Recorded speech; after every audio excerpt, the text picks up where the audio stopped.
नमस्कार। आज दुईटी बड़ गुरुत्वपूर्ण विषय आम कोविड संपर्कित आलोचना को रखीचु जहाँ साधारण लोक बहुत दरकार एवं साधारण लोकों भितर से संबंध में बहुत प्रश्न आसूची। से दुईटी है जे ऑक्सीजन समस्त दरकार, जदि दरकार केते दरकार, को लोक मान दवा कथा, केमती दवा कथा एवं सर्वोपरि ऑक्सीजन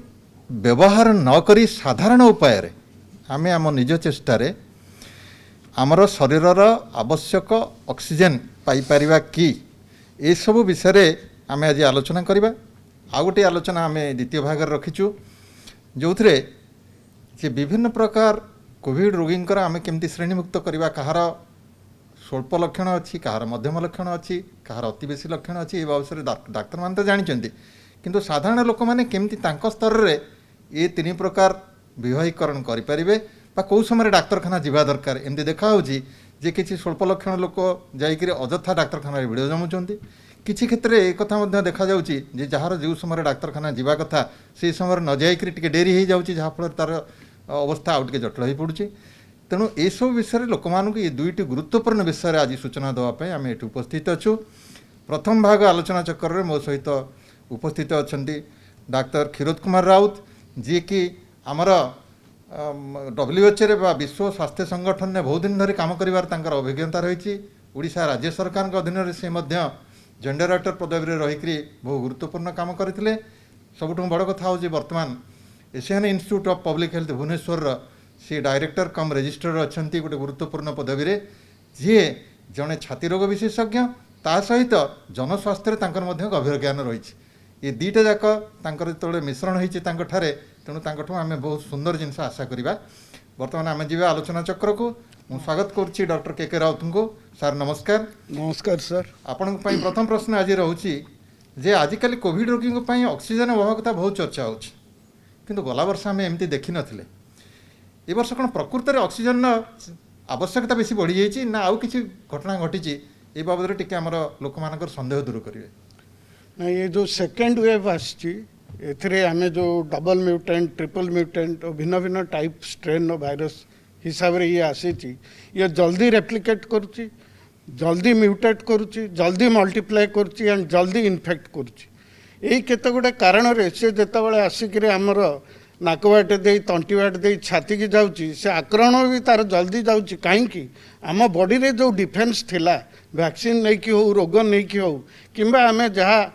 किछि आम हर्ड इम्यूनिटी पाइलु से ताको साइड करके बाईपास करी माड़ी जाऊँगी। तेणु आग जो फुसफुस को से जाऊँगी फुसफुस रे आमर जो डिफेन्स सिस्टम अच्छी ताकू जी आम ताकू अटकेवा कथा AC2 रिसेप्टर ता संगे आमर जेते गुड़े इम्यूनोलोजी रे जेते गुड़े अस्त्र शस्त्र अच्छी ताकू से भेदी सांगे सांगे लंग्स रे से एमिति किछि इनफिल्ट्रेशन रस आउ जलीय अंश काढ़ुची एवं ता भितर जेतिकी सेल मरुचंदी से किछि किछि एरिया को नष्ट करुची। नष्ट करदा फल रे खाली फुसफुस रे नो ता कभर तळे भी रहूची, चारिआडे घेरी जाउची, ऑक्सीजन ता कमी जाउची एवं सेटा शीघ्र शीघ्र संक्रमित ही बेसी एरिया को नेइकरी से आमर ऑक्सीजन नो अभावटा को बढ़ाई दउची। तबे गोटे कथा सर कहतु ये जे आम जिते रोगी आम पाक कोविड रोगी आसुचंती समस्त कौन ऑक्सीजन एमती दबा दरकार निहाती नाई। आपणकर तो 85% लोक जापार ना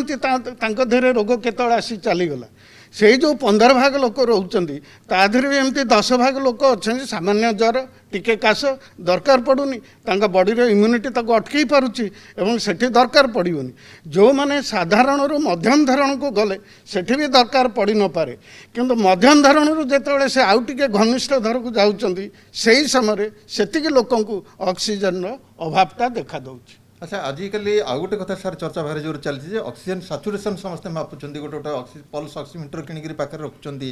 मापुंट ये सब आवश्यकता तो रही आम एड़े दी पार्बानी। तेबे ये जो ऑक्सीजन सैचुरेशन कहले कौन आम से बुझा साधारण लोकटे कौन बुझ आम देहरे जो आमर जो हिमोग्लोबिन अच्छी आम मानव देहरे से हिमोग्लोबिन दुई प्रकार थाए गोटे सैचुरेटेड गोटे अनसैचुरेटेड आम टोटाल हिमोग्लोबिन ऑक्सीजन केते सैचुरेशन करि पारुची सेटा को सैचुरेशन कह जाए। जनरली साधारण मनुष्य भाव में 95 रु 100 भितर सेटा रहिबा कथा जेतेबेले 94 तळुको खसिला आमे जानिबा एठी ऑक्सीजन चैलेंजिंग हेलानी ताको अभाव देखा दउछि तामाने ये आमे बुझिबा जे रक्त रे हमर जो हिमोग्लोबिन कणिका अछि जे कि ऑक्सीजन वहन करे तार ता भितरे ऑक्सीजन 95 रु 100 शतकड़ा पर्यंत मिसिकरी रहिया कथा जदि से 95 बा 94 तळुको खसी आछि आमे जानिबा जे तार ऑक्सीजन परिमाण कमी जाउछि रक्त रे एवं तार आवश्यक बोली ए कथा बुझिबा आमे अच्छा ताले सर जने रोगी ऑक्सीजन दरकार करछि बोली जने साधारण कोविड रोगी रहिछि तार ऑक्सीजन दरकार होछि बोली आमे साधारण भाबे केमि जानिया सेटा प्रथमे से रोगी के जना पड़िबो जे तार ऑक्सीजन ताको दरकार पड़ुछि कारण जी कोरोना रे संक्रमित होइछि धीरे धीरे धीरे धीरे जी ऑक्सीजन दरकार पड़िबा को जहा को जाउछि से धीरे धीरे जानि पारुथबो तार अवस्था धीरे धीरे खराब आड़ को जाउछि से निजे फील करिवो ताको निश्वास गोटे थर पूरा नेइकरी छाड़ीबार जो साइकिलटा से देखिबो तार छिड़ी जाउछि से कंप्लीट करि पारनी तापर जेतोले निश्वास नउछि ताको लागिबो जे ता छातीटा भारी हेइ जाउछि निश्वासटा पसुनी से जानि पारिबो अल्प निश्वास जाउछि पूरा बाहरी पारनी सेथिरे ताको जणा पड़िबो तापर से सेटाको मेकअप करिवाकू से मनकु मन तार निश्वासर रेट बढ़ी चलिबो हाराहारी आमे देखू 30 ऊपर को चली गला माने आमे जानिबु जे तार रेस्पिरेटरी रेटटा बढ़िला एवं से देखि पारिबो जदि आउ टिके बेसी समय लास्ट कला देहरे किछि रंग परिवर्तन से देखिपारे जोटा कि ऑक्सीजन अभावर रंगटा ताको चेतई थाए यही सब कंडीशन से जानी पारिबो जे मते कष्ट हेलानी निश्वास प्रश्वास प्रणाली रे मते ऑक्सीजन दरकार अच्छा जहार सर एमती अणनिश्वास लगिथिबो तार कथा कहिबारे कष्ट हबा बा पूरा एमती कथा से कहि परिबनी एमती किछि लक्षण आसीबार अछि सर की आसीबो जेतेबेले आपण पूरा ऑक्सीजनटा नेलेनी आपण ऑक्सीजनटा सैचुरेशन कमीगला जेतेबेले सैचुरेशन कमीगला अन्यान्य पैरामीटर्स ता संगे अफेक्ट कला होल बॉडीर सबु सेल को ऑक्सीजन दरकार एवं आमर गोटे दिन रे जेतिके आमर सेल अच्छी देहरे गोटे बिलियन सेल हाराहारी गोटे एक रे 9टा आसुन सेल आमर रिप्लेस हुअंती से सबु रिप्लेसमेंट सेल ऑक्सीजन दरकार तेणु बॉडीर मुंडरू चूल जाए सबुठी ऑक्सीजन दरकार जेतेबेले ऑक्सीजन अभाव है सबु सेल विल गिव अप हुए जहाँ फल आपड़ देखिए डिफेन्स सिस्टम एनर्जी सबु सिस्टम अफेक्टेड हुए ऑक्सीजन नथिले ऑक्सीजन को लेकर नाइट्रोजन हाइड्रोजन काम करे ऑक्सीजन को लेकर हाइड्रोजन कार्बन कार्बोहाइड्रेट करे एगुड़ाक सब देहपाई दरकार एवं जेतेबेले आर अभाव हुए पूरा देहरे सबु क्षेत्र में अभावटा आम देखिपारू अच्छा सर जो पल्स ऑक्सीमीटर लोक मैंने साधारण घरे यूज कर सेटा को तार व्यवहार करिवार किसी सठिक प्रणाली सेमती अच्छी ना नहीं जमती नहीं सेमती करले अच्छे आज्ञा आमर जो ऑक्सीमीटर टी आम यूज करूँ हाराहारी तादरे 3टा जिनस देखू सैचुरेशन देखू परफ्यूजन इंडेक्स देखू आउ आमे जो पल्स रेटटा देखू आउ केते गुडे जगार भी रेस्पिरेटरी रेट्र भी सुविधा अच्छी किंतु आमर यही 3टा बेसिकली परिलक्षित हुए अच्छा एथिरे जो आमे ताको यूज करिबा सबुठू जो आंगुठी रे मैक्सिमम परफ्यूजन हुए आमे सेटा को यूज करिबा सेटा हला राइट मिडल फिंगर तापरे राइट थंब राइट फिंगर रे मैक्सिमम परफ्यूजन हुए जोटा कि पल्सटाइल ब्लड टाको परफेक्टली रिफ्लेक्ट करे तेणु राइट मिडल फिंगर तापरे राइट थंब एवं नख बढ़ी नथिबो नेल पॉलिश लागी नथिबो तेड़ा मेड़ा नखटा नथिबो से जॉइंटटा ठीक थिबो ठीक खापुथुबो अधिका प्रेशर पकेइबेनी एवं किछि समय देखिबे आपण देखिबे 97 98 95 एमती फ्लक्चुएट करे टिके स्टेबलाइज होला परे आपण परफेक्ट रीडिंगटा पाइबे आमे सर ये जो पल्स ऑक्सीमीटर रे मापुचु बा हमर आमे फील करछु जे गोटे रोगी घरे अछि तार ऑक्सीजन लेवल कमी जाउछि आ ऑक्सीजन आवश्यकता रहउछि तेबे सबु बेले संभव नहीं पारे हठात रोगीटा को नहीं डाक्तरखाना पहुँचेबा बा ऑक्सीजन दबा तेबे विशेषकर जो मैंने होम आइसोलेशन ने रही घरे तांकर जदि ऑक्सीजन लेवल एमती 94% तलू टे खसी आसला 93 होगला 92 होगला से जगह एमती किसी अच्छी उपाय आम पाखे जे डाक्तरखाना जावा पूर्व आम तादेह किसी सुधार आनीपर सर कहीं आमर गोटे एमती बर्तमान चारिआडे पैनिक हो गलानी जे 94 है माने फोन कर हॉस्पिटल चल गाड़ी बंदोबस्त कर ऑक्सीजन दरकार आम एत छानिया हवा दरकार नहीं 94 है माने आपन टिके अपेक्षा कले से पुणी 95 96 हो जाए जदि बा आपण देखिले 94-93 बेसी समय रहिला आपण एटा जानि परिबे जे आपण देहरे जो खराब गैस गुड़ाक आम छाती भितर जमीची जोटा निहाती बाहर जावा दरकार सेटा बाहर कि ना सेटा बाहर आम छाती जिते खाली हम से आम भल पवन बा ऑक्सीजन नौचे कि ना सेटा लगे आमको चेष्टा करिया पड़िबो। एइथरो गोटा मन रखंतु जे आमर लंग्स रे जो टिश्यू अच्छी गोटे ऊपर भाग अच्छी गोटे आग भाग पछ भाग गोटे तल भाग आमर अच्छी सेटा गोटे कभर प्लूरा द्वारा कभर होची आमर पछपट लंग्स रे मैक्सिमम टिश्यू थाए लंग्स टिश्यू आगे कम थाए जेतेबेले कोरोना रे निमोनिया हुए कि निमोनाइटिस हुए से सबप्लूराल हुए आउ गोटे ग्लास सेप ग्लास रो पिक्चर भलिया चारिआडे से निमोनाइटिस पिक्चर गोटे भाइरल निमोनाइटिस रे क्रिएट करे एवं सेटा पछरे बेसी हुए कहीं बेसी लंग टिश्यू सेतु थाए जेहेतु एटी ऑक्सीजन कॉम्प्रोमाइज हुए तार सामना पटर जो लंग्स थाए जो आमर आमे जहाँ को कहूँ जो आल्वियोला थाए सेटा हाइपर इनफ्लेम्ड हो जाए गोटे नॉर्मल वेंटिलेशन पाई आपणकर गोटे जो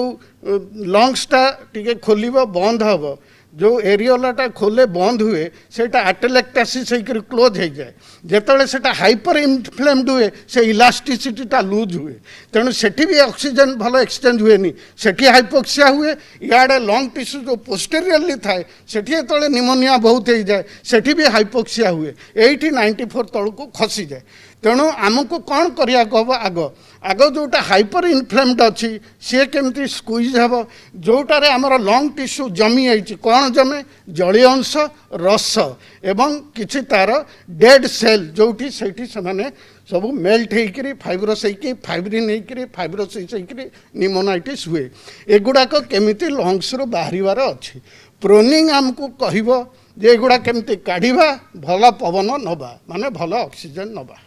ये प्रोनिंगटा कौन सर प्रोनिंग कहले साधारण लोक कौन बुझे प्रोनिंग माने आपण प्रोनिंग इज ए पोजिशन आमे जदि पेट माड़िक शोवा सेटा हला प्रोनेशन ऊपर को अनेले सुपाइनेशन आपण जो प्रोनिंग करेंगे तार लॉजिकटा हूँ कौन जो पिठी पटरे जी लंग टिश्यू जमीची जलीय अंश बा रस जितेबाला आप प्रोनिंग करेंगे सेटा ग्राविटी रे खसी आसो आपन को चेष्टा करिया पड़ोनी आर एडवांटेज कौन जो लोक निश्वास नहीं पारुनी छाड़ी पारुनी टिके अचेत अवस्था जाइए ताकू भी प्रोनिंग काम दब कारण से चेष्टा करनी सेटा ग्राविटी रे खसी आसो सी जो खसी आसो से लंग टिश्यू गुड़ाक खोली खोली जीव जोड़ा पार्शियल आर्टिलेक्टेसिस क्लोज होती से गुड़ा पवन पशिकी खोली जाई पारे से तार केते गुड़े पोजिशन अच्छी सार फास्ट है आपणकर गोड़ तले तकिया जंघ तले तकिया तल पेट तले तकिया छाती तले तकिया बेक तले तकिया आपण देकरी बेक को साइड करी लंबा निश्वास नेबे छाड़े से अध घंटा पाखापाखि रखा पड़ो कम से कम सो रस गुड़ाक गली आसो सी जो मेन ब्रोंकियल ट्री को चली आसे से मन मन थ्रोट को आसे आपड़ गिड़ीदे झाड़े जीव काढ़ीदे बाहर को पलैब से लंग टिश्यू क्लीयर हम तापर आप डाहाण पट को माड़े एमती कहणी उपर शोबे ये हाथटा को सीधा रखिए तेणु जिते लेफ्ट अपर पिठी रे जो थी से गुड़ा भी तलू खसी आसो सेमती डाहाण पट को आप माड़े तापर बाँ पट को माड़े आपड़ जो तीन टा पोजिशन को अध घंटा करेंगे ये रस गुड़ाक हलचल होकर मन को मन से ब्रोंकियल ट्री को आसिक आपण थ्रोट को आसो आप काढ़े तापर आप बसिक 45 डिग्री एंगल रु 90 डिग्री भितर आपड़ जदि से निश्वास को नेबे छाड़े उपरे जी गड़ी आसो ट्रिकलिंग से भी ब्रोंकियल ट्री को आसो एवं बाहरी जीव एटा बिना प्रेशर रे ओनली ग्राविटी रो हेल्प रे आपण 2 घंटा भितर आपण लक्ष्य करेंगे जदि पल्स मीटरटा लगे 2 to 4 रु कि 3 to 4 रु आपंकर सैचुरेशन इम्प्रूवमेंट देखा दब आ बाहर आपण जदि टिके एक्सरसाइज करेंगे एब्डोमिनल आमर रेक्टस मसल अच्छी ताको स्क्वीज करेंगे आपण डायफ्राम को एक्सपैंड करेंगे इंटरकोस्टल मसल भी चौड़ा हम आपण लैटिस मस आउ शोल्डर मसल टिके यूज करेंगे ताले आपण फोर्स्ट एक्सपिरेटरी वॉल्यूम रे बहुत विषाक्त अंश जोड़ाक थाए ethane methane hydrocarbon carbon dioxide किसी नाइट्रोजेन अल्प टिके ऑक्सीजन ये सब गुड़ाक एकाथरके बाहरी जीव ए विषाक्त जिनस रहिले सेटा भाइरस को भल लगे रेप्लिकेट मल्टीप्लाए करी से आहरी म्यूटेशन भी हो पार नुआ रूप में बाहरी पार तेणु विषाक्त जिनस काढ़ ऑक्सीजन नियो ऑक्सीजन संगे आज्ञा जदि नाइट्रोजेन मिसी जाउची आपनकर immune system amino acid protein synthesis RNA DNA repair आउ इम्यूनिटी जेते कंपोनेंट्स अच्छी सब गुड़ाक प्रोटीन से आपन को सुरक्षा दब तेज मोटामोटी या बुझे मुझे आउ टे सरल कर दूची जे आमे आमर शरीर को मुँह माड़ी शुआइबा एटा को कह जाउची मोटामोटी इंग्राजी रे प्रूनिंग बोली मुँह माड़ी पेट माड़ी शुआइबा को तादरे लाभ होची कौन ना आमर बेसी भाग लंग्स टिश्यू बा आमर फुसफुसर बेसी जीवकोशिका पछ भागरे रही मुँह माड़ी शोइले दीटा घटना होची से कोशिका गुड़िक बा आमर जो वायु थली रही सेटा खोलिबारे साहाय्य करुची बेसी सहजरे द्वितीय कथा है जदि किसी जलीय अंश जहाँ आमर ये कोविड रे बेसी देखा जाउची जे फुसफुस भितर जमिकी रोचे जोटा निश्वास प्रश्वास नबार कष्ट करुचे सेगुड़ा आम यही मुहमाड़ी शोवा द्वारा बा कड़माड़ी शोवा द्वारा सहजरे लंग्स भितर बाहर को पलि आसुचे तेणु आमर वायु चलाचल सुगम होउचे आम निश्वास प्रश्वास सहजरे नहीं पार्चे आम देह भीतर को बेसी ऑक्सीजन जाऊँचे अति सरल उपायटे भारी सहज कथा मु भावुची सार यहाँ समस्ते निश्चय करें घरे भी रोगी करें या द्वारा सार आमर ऑक्सीजन आवश्यकता भाव कमिब आधे जहाँ टिके टिके खसी आसथिबो ऑक्सीजन स्तर निश्चित भाव बढ़िबो एटा सत्य कि राइट सर आउ एथरे सर गोटे जोड़ी दउची आधे आपण को कोविड पॉजिटिव आसिला माने आपण ए एक्सरसाइज गुड़ाक आगुरु अभ्यास करंतु ये नहीं कि जिते दरकार पड़े आपण फटफाट करेंगे आउ से हो आपण ए एक्सरसाइज व्यायाम हिसाब से आरंभ करूँ जिते आपण को दरकार पड़े आपण बाग जानी ताकू ठीक भाव में आपण करें बहुत सुंदर उपादेय जिनिस समस्ते आपको आपणा चेष्टा करवा खाली रोगी नुहे साधारण लोक ये जिनिस शिखा दरकार जहाँ आमको भविष्य में बहुत साहाय्य करिवो। अच्छा आउ गोटे कथा सार आपको पचारि ये जो श्वासक्रिया संबंधित व्यायाम कथा आप कहते ये व्यायाम सब कौन केमिति माने कौन साधारण व्यायाम मूल उद्देश्य कौन आर सर मूल उद्देश्य हूँ पवन नवा पवन छाड़ा एटा अभ्याहत जमती रही आधे कौन सी भाव में जमती एटा कौथि कारण पाई एटा जमती असुविधा न हुए तेणु साधारणतः आम सकाल बेली प्रातः काल आम जेहेतु होम आइसोलेशन अच्छे पोटिक अच्छी घर अच्छी आपण झरका खोलतु पूरा फ्रेश पवन नियंतु होल्ड करंतु तापर धीरे धीरे छाड़तु आपण नाजाल वेटा को क्लीन करिवार अच्छी गोटे पटे नाकरे आंगुठी दे आर पटे नहीं कि छाड़तु एपटे नहीं आर पटे छाड़तु जोर निश्वास नहीं जोर रे छाड़तु किछि समय कलापर आपण देखिबे एआर वे क्लीन हो गोटे जिनस मन रखंतु आपण जेते निश्वास छाड़िबे आपण से ड्रपलेट हो एरोसोल हो आपण सेते भाइरस भी छाड़ुचंती सब माने ये टॉक्सिक गैस संगे सेते बैक्टीरिया भी बाहर कर दउचंती तेणु फास्ट भाइरल लोड जदि कोरोना रे आमे करिया को चाहिबा आमे समस्ते सेते निश्वास छाड़ीबार अछि जहाँ देहरे भाइरस अच्छी से बाहर को आसीबो 4-5 घंटा पर से सहीठी मरी जीवो तेणु आमर एटा जेतबेले देखिले एआर वेटा क्लीन हो गला निश्वास नेले छाड़िले बहुत समय निश्वासटा नहीं कि अटकेबे तापरे ताको धीरे की छाड़िबे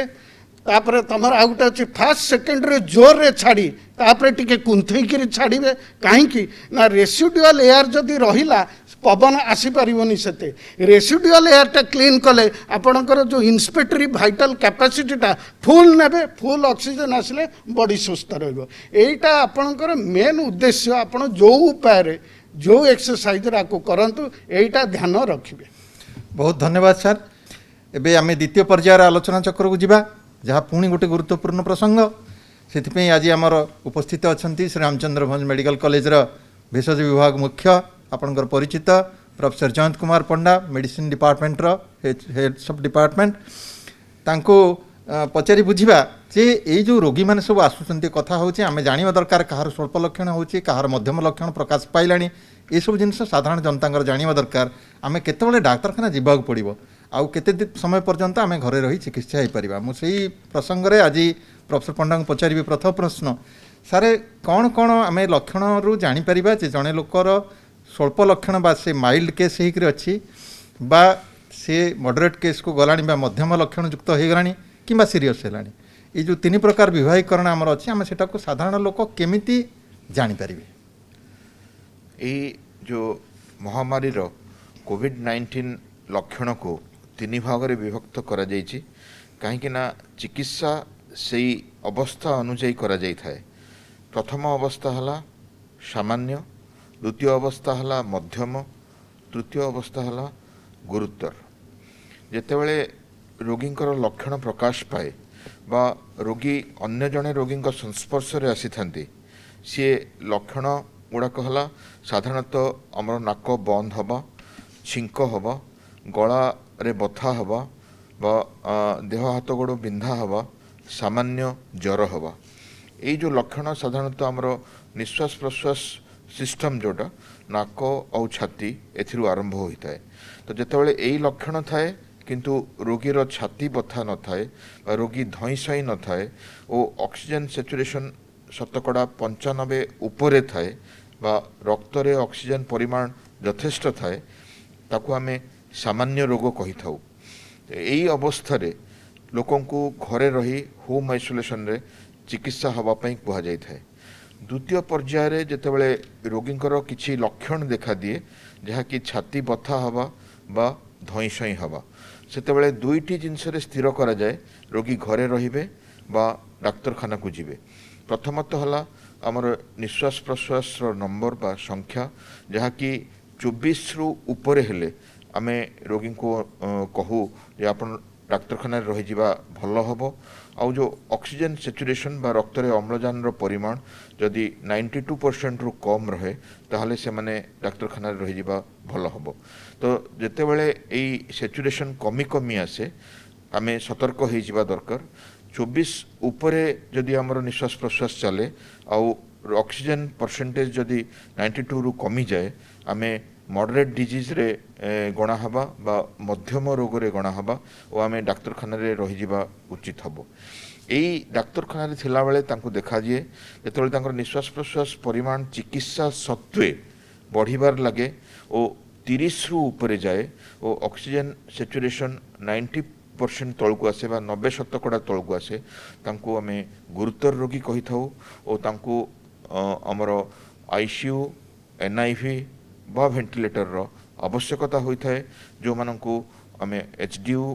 बा आईसीयू को शिफ्ट करी निश्वास प्रश्वास सपोर्ट दे थाउ। तो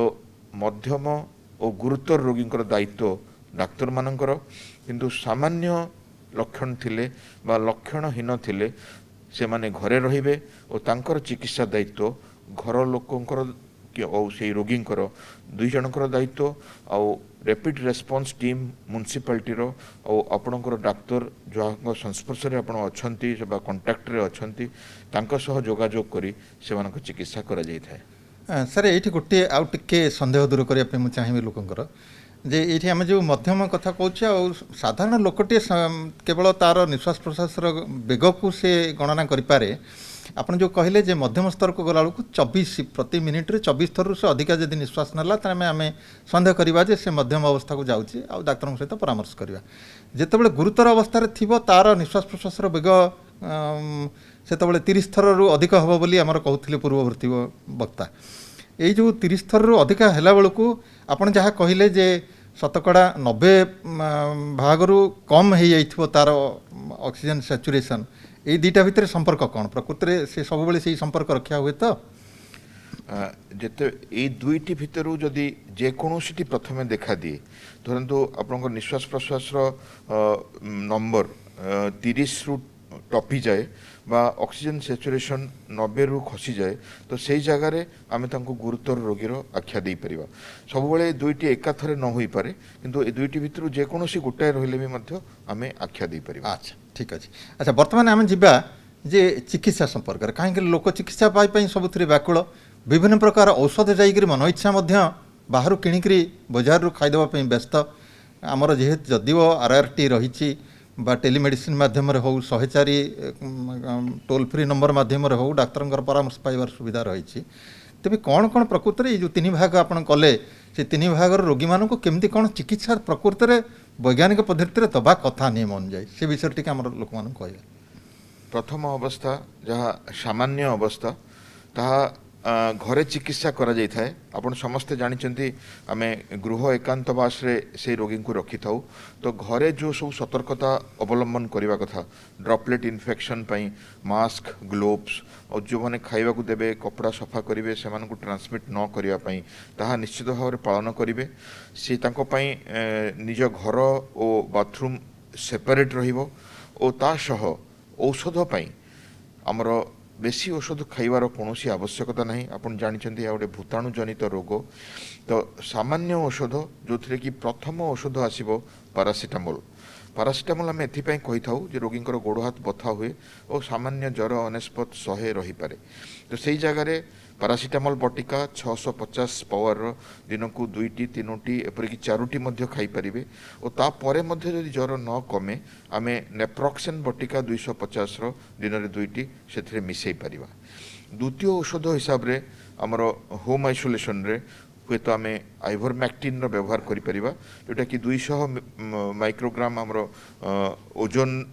କେଜି ଅନୁଯାୟୀ କାଲକୁଲେଟ୍ କରାହୋଇଥାଏ। ବଡ଼ମାନଙ୍କୁ 12 ମିଲିଗ୍ରାମ ଆଉ ଛୋଟମାନଙ୍କୁ 6 ମିଲିଗ୍ରାମ ଦିଆଯାଇଥାଏ ଓ ତା'ର ପରିମାଣ ଆମେ 3 ଦିନରୁ 5 ଦିନ ସେଇ ଔଷଧଟି ବ୍ୟବହାର କରୁ। ଆଉ ଯଦି ଗର୍ଭବତୀ ଥାଆନ୍ତି ବା ସ୍ତନ୍ୟପାନ କରୁଥାନ୍ତି ସେଇ ଔଷଧ ମଧ୍ୟ ଦିଆଯାଏ ନାହିଁ। ତ ଏଇ ଆଇଭରମ୍ୟାକ୍ଟିନ୍ ଓ ପାରାସିଟାମୋଲ୍କୁ ଛାଡ଼ିଦେଲେ ଆଉ ବିଶେଷ ଔଷଧର ଆବଶ୍ୟକତା ନଥାଏ। ତା ଛଡ଼ା ଆପଣ ଭିଟାମିନ୍ ଔଷଧ ଖାଇପାରିବେ, ଜିଙ୍କ ହେଉ, ଭିଟାମିନ୍ ଡି ହେଉ, ଭିଟାମିନ୍ ସି ହେଉ, ତାର କିଛି ଆବଶ୍ୟକତା ନାହିଁ ବା ମନା ନାହିଁ। କିନ୍ତୁ ଅଯଥାରେ ଅନେକ ଆଣ୍ଟିବାୟୋଟିକ୍ ଖାଇବା ବା ଦେଖାଯାଉଛି ଲୋକମାନେ ଏପରିକି ଆଣ୍ଟିଭାଇରାଲ ବି ରୁଟିନଲି ଖାଉଛନ୍ତି, ତାର କିଛି ଆବଶ୍ୟକତା ନଥାଏ। ମୁଁ ଏଠି ଗୋଟାଏ କଥା କହିବି, ସାମାନ୍ୟ ଅବସ୍ଥାରେ ଯେଉଁ ଫ୍ୟାଭିପିରାଭିର ବଟିକା କଥା ଆମେ ଆଗରୁ ମଧ୍ୟ କହିଛେ, ଗତ ବର୍ଷ ମଧ୍ୟ କହିଛେ ଯେ ଯେଉଁମାନେ ଲକ୍ଷଣଯୁକ୍ତ ଅଛନ୍ତି, ଯେଉଁମାନଙ୍କର ଜ୍ୱର ବା କାଶ ବଢ଼ିବାରେ ଲାଗିଛି ଓ ସନ୍ଦେହ କରାଯାଉଛି ଯେ ଯେଉଁମାନଙ୍କର ଭାଇରାଲ ଲୋଡ୍ ବେଶୀ ଅଛି ବା ବେଶୀ ସଂଖ୍ୟାରେ ଭୂତାଣୁ ତାଙ୍କ ଦେହରେ ଅଛି, ତାର ଡିସିଜନ୍ କେବଳ ଡାକ୍ତର ନେଇଥାନ୍ତି ବା ରେପିଡ୍ ରେସ୍ପନ୍ସ ଟିମ୍ ନେଇଥାଏ ଯେ ସେମାନଙ୍କୁ ଆମେ ଫେଭିପିରାଭିର ଦେବା। ମ୍ୟୁନିସିପାଲିଟି ତରଫରୁ ମଧ୍ୟ ଏହି ଔଷଧ ଦିଆଯାଇଥାଏ। ତ ଯେଉଁମାନଙ୍କର କିଡ଼ନୀ ପ୍ରୋବ୍ଲେମ୍ ନଥାଏ ବା ଯେଉଁମାନଙ୍କର ଲିଭର ପ୍ରୋବ୍ଲେମ୍ ନଥାଏ ସେମାନେ ଏହି ଔଷଧ ନେଇପାରିବେ ଓ ତାକୁ ଠିକ୍ ଡୋଜ୍ରେ, ଯେମିତିକି 1800 ପ୍ରଥମ ଦିନ, 800 5 ଦିନରୁ 6 ଦିନ ଦିଆଯାଇଥାଏ, ତାକୁ ସଠିକ୍ ଭାବରେ ଖାଇବା ଦରକାର। ତ ସଠିକ୍ ବ୍ୟକ୍ତି ସଠିକ୍ ଡୋଜ୍ରେ ସଠିକ୍ ଡ୍ୟୁରେସନ୍ ପାଇଁ ଖାଇବା ଦରକାର ଓ କାହାକୁ ଦିଆଯିବ ନାହିଁ ତାହା ମଧ୍ୟ ଆମେ ଜାଣିବା ଦରକାର। ଆମେ ନିଜେ ନିଜେ ଯଦି ମାର୍କେଟରୁ ଫେଭିପିରାଭିର ନେଇ ଖାଇବା ହୁଏତ ଆମର ବେଶୀ କ୍ଷତି ହେବ, କମ୍ ଲାଭ ହେବ। ତା ଛଡ଼ା ଗୋଟେ ଜିନିଷ ରହିଲା ଷ୍ଟିରଏଡ୍ ବଟିକା। ଆମେ ଦେଖୁଛୁ ଲୋକ ବିଭିନ୍ନ ପ୍ରକାର ଷ୍ଟିରଏଡ୍, ଡେକ୍ସାମେଥାସୋନ୍ ହେଉ, ପ୍ରେଡନିସୋଲୋନ୍ ହେଉ, ମିଥାଇଲ୍ ପ୍ରେଡନିସୋଲୋନ୍ ହେଉ ମାର୍କେଟରୁ ନେଇ ଖାଉଛନ୍ତି ଓ ସାମାନ୍ୟ ବା ଲକ୍ଷଣହୀନ ବ୍ୟକ୍ତି ମଧ୍ୟ ଷ୍ଟିରଏଡ୍ ଖାଉଛନ୍ତି। ଏଇ ହୋମ୍ ଆଇସୋଲେସନ୍ରେ ଷ୍ଟିରଏଡ୍ର ରୋଲ୍ ହେଲା, ଯଦି ଲୋକଙ୍କର ଜ୍ୱର 7 ଦିନ ପରେ କଣ୍ଟିନ୍ୟୁ ହେଲା ବା କାଶ ବଢ଼ି ଚାଲିଲା, ଦେହ ହାତ ଗୋଡ଼ ଛେଚିକୁଟି ହେଲା, ତାହେଲେ ଆମେ ସନ୍ଦେହ କରିବା ଯେ ତାଙ୍କ ଭାଇରାଲ ଲୋଡ୍ ବେଶୀ ଥାଇପାରେ। ସେଇ ଜାଗାରେ ଆମର ଗୋଟେ ଲୋ ଡୋଜ୍ ଷ୍ଟିରଏଡ୍ ଦିଆଯାଏ ବା ଇମ୍ୟୁନୋ ମଡୁଲେଟରୀ ଡୋଜ୍ ଦିଆଯାଏ। ଆମେ ଇମ୍ୟୁନୋ ସପ୍ରେସନ୍ ଚାହୁଁନା ବା ରୋଗ ପ୍ରତିରୋଧକ ଶକ୍ତିକୁ ସପ୍ରେସ୍ କରୁନା, ତାକୁ ମଡୁଲେଟିଂ ଡୋଜ୍ ଦିଆଯାଏ ଯାହାକି ଅତି କମ୍। ଡେକ୍ସାମେଥାସୋନ୍ ଆମେ 0.1 to 0.2 ମିଲିଗ୍ରାମ କେଜି ଦେଇଥାଉ ଆଉ methyl prednisolone 0.5 to 1 milligram per kg ଦେଇଥାଉ। ସେଇ କାଲକୁଲେସନ୍ ଅନୁଯାୟୀ ସେମାନଙ୍କୁ ଷ୍ଟିରଏଡ୍ କେବଳ 5 ଦିନ ପାଇଁ ଦିଆଯାଇଥାଏ ଓ ତାହା ଡାକ୍ତରଙ୍କର ସୁପରଭିଜନରେ ହେବା ଦରକାର। କାହିଁକି ନା ସେହି ସମୟରେ ଯଦି ଆପଣ ଇନଡିସ୍କ୍ରିମିନେଟ୍ ୟୁଜ୍ କରିବେ ଏହି ଭାଇରାଲ ଲୋଡ୍ ବଢ଼ିବାର ସମ୍ଭାବନା ଥାଏ। ରୋଗର ପ୍ରାଥମିକ ଅବସ୍ଥାରେ ଯଦି ଆମେ ଷ୍ଟିରଏଡ୍ ଖାଇ ଚାଲିବା ଭାଇରାଲ ଲୋଡ୍ ବଢ଼ିବାର ସମ୍ଭାବନା ଥାଏ। ତ ସାମାନ୍ୟ ଅବସ୍ଥାରେ ଯେତେ କମ୍ ଔଷଧ ଖାଇବେ ସେତେ ଭଲ। ଦେହ ହାତ ଗୋଡ଼ ବଥା ହେଲେ, ଜ୍ୱର ଆସିଲେ ପାରାସିଟାମୋଲ୍, ଆଇଭରମ୍ୟାକ୍ଟିନ୍ଟି ଖାଇପାରିବେ। ଆଉ ଯଦି ଆବଶ୍ୟକ ହୁଏ ଯା ଜ୍ୱର ବଢ଼େ ବା ବଥାବଥି ରହେ ବା କାଶ ଲାଗି ରହେ ଆମେ ଷ୍ଟିରଏଡ୍ ଦେଇଥାଉ। ଷ୍ଟିରଏଡ୍ର ଇନହେଲେସନାଲ୍ ଫର୍ମ ବ୍ୟୁଡେସୋନାଇଡ୍ କହି ଷ୍ଟିରଏଡ୍ ଅଛି, ଯାହାର କି ଇନହେଲର୍ସ ଏଭେଲେବଲ୍ ଅଛି। ବଟିକା ବା ସିଷ୍ଟମିକ୍ ଷ୍ଟିରଏଡ୍ ଅପେକ୍ଷା ସେଇଟା ପ୍ରିଫର୍ କରାଯାଇଥାଏ, ଯାହା ଆପଣଙ୍କ ଡାକ୍ତର ବା ରେପିଡ୍ ରେସ୍ପନ୍ସ ଟିମ୍ ଆପଣଙ୍କୁ ସଜେଷ୍ଟ କରିବେ। ତ ବଟିକା ନ ଖାଇ ଯଦି ତାର 2 ପଫ୍ ଲେଖା ଆମେ 2 ଥର ନେବା, ତାହା ମଧ୍ୟ ଆମର କାଶ, ଜ୍ୱର ଓ ଛାତି ବଥାକୁ कमे दी थाए। अच्छा सर आउ गोटे क्वेश्चन मैं आपको पचारि जे आजिकल लोक भारी व्यस्त हो पड़ुंट आमको से ब्लड थिनर दि जाऊ कि रेमडेसिविर दि जाऊ टुसिलिजुमाब दि जाऊ ये सब बहुत चर्चा भितर रोचे लोक दौड़ मार्केट को किणवाई ए संबंध में आप कौन लोक मान उपदेश देवे? सामान्य लक्षण थिबा रोगी को ए सबुर कौन आवश्यकता नहीं, किंतु जो माने डाक्तरखाना रे एडमिशन होइथांती आमे रूटीनली तांकर सीआरपी करिथाउ और डी डाइमर करिथाउ। सीआरपी रे इन्फ्लामेटरी मार्कर हिसाब रे तांकर रोगर परिमाण जना पड़े और डी डाइमर रे तांकर जो ब्लीडिंग एपिसोड्स बा थ्रोम्बो एम्बोलिक एपिसोड्स जना पड़े। जदि ताहा डिरेंज थाए आमे रोगी को सही अनुसार औषध दे थाउ। औषध 5 प्रकार आपण ऑक्सीजन थेरापी विषय शुणी सारे जिते रोगर सेचुरेशन कमी थाए रोगीर सेचुरेशन कमी थाए बा रोगी सामान्य मध्यम स्तर को जाए से ऑक्सीजन सह आमर आउ 4टी चिकित्सार आवश्यकता होता है। प्रथम चिकित्सा है स्टीरॉयड जहाँ आम आलोचना कले आम यही जगार इनहेलेशनल स्टीरॉयड न दे इंजेक्टेबल स्टीरॉयड दे था से डेक्सामेथासोन हो बा मिथाइल प्रेडनिसोलोन हो ताकू 0.5 to 1 milligram KG body weight रे दिया जाए मिथाइल प्रेडनिसोलोन। और ता छड़ा आमर जो एंटीवायरल ड्रग्स जो माने घरे फेविपिराविर खाऊले बा आवश्यकता थिले दिया जाउथला तांकू रेमडेसिविर दिया जाए जदि से माने डाक्तरखाना रे रहंती और तांकर वायरल लोड बेसी थिवार संदेह करा जाए। ताहा एमिति कोनोसी मैजिक औषध नुहे जे प्रत्येक रोगी को लाभ दब। देखा जाउची लोक अति भय भीतत्रस्त अवस्था एपटे सेपटे दौड़ुचंती इंजेक्शन पाई मार्केट रू किणी नहीं डाक्तरखाना बा नर्सिंग होम रे जोगाइबा पाई। मने रखंतु यह एमिति औषध नुहे आपन को संपूर्ण भाव में आरोग्य करि परिबो। ता छड़ा आमे इंजेक्टेबल एंटीबायोटिक दे थाउ और जो लो मोलेकुलर हेपारिन बा ब्लड थिनर ताहा दिया जाए जदि आमर डी डाइमर बेसी रहे बा थ्रोम्बो एम्बोलिक एपिसोड हबार संभावना थाए तो सही जगार आमर इन्वेस्टिगेशन नहीं ताकू दिया जाए और तार मॉनिटरिंग करा जाए थाए। और जो माने सही अवस्था यथेष्ट उन्नति लाभ करंतिनी तांकू एनआईवी वेंटिलेटर द्वारा नॉन इनवेजिव बा इंटुबेट करी इनवेजिव वेंटिलेटर द्वारा चिकित्सा करिवार आवश्यकता होता है। बहुत सुंदर आलोचना कले सर। तेबे मोटामोटी भाव मुझे कहबी जे आमे मन इच्छा औषध खाइबार आवश्यकता नहीं कि विकल हवा दरकार नहीं। जहाँ डाक्तर आमको परामर्श देबे ठीक समय से समय आम औषध खाइबा आउ मन रखु जे घरे रही समय विशेष किसी मेडिसिन खाइबार आवश्यकता नहीं। गोटे दुईटी की साधारण औषध को छाड़देले जेते विवेकवान होकरी आमे ए सब उपदेश को मानिबा सेते शीघ्र भल हो पारिबा। आम पर जीवन प्रति विपद सेते कम रहिबो। समस्त को आज धन्यवाद। नमस्कार।